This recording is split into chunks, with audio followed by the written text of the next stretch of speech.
આદિવાસી આજે આપણે આવેલા છે આપણા વાસોદ તાલુકાના રાણીફળિયા ગામમાં.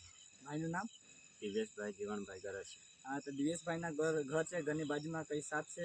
દિવેશભાઈ અમને સંપર્ક કર્યો છે. તો ચાલો કઈ સાપ છે એને રેસ્ક્યુ કરે પછી સુરક્ષિત જંગલમાં છોડી દઈશું. ચાલો.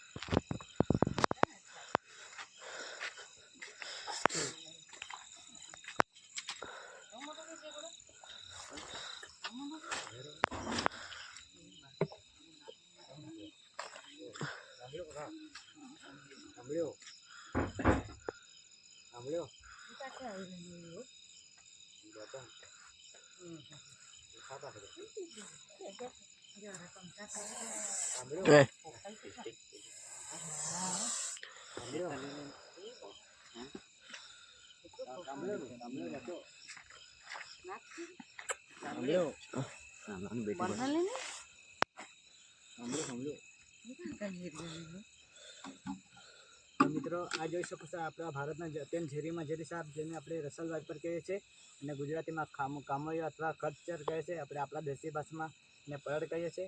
આમાં હેમોટોક્સિક પ્રકારના ઝેર હોય છે. આનું ખૂબ જ ઝેરી હોય છે અને આ ભારતમાં આપણે આ ઠંડીના ટાઈમે વધારે જોવા મળતો હોય છે. અને એવો સાપ કદાચ આપણે તાત્કાલિક હોસ્પિટલ જવું અને જ્યાં આપણે એન્ટીવેનમ અવેલેબલ હોય ત્યાં જતા રહેવાનું એ આપણને સારું પડશે.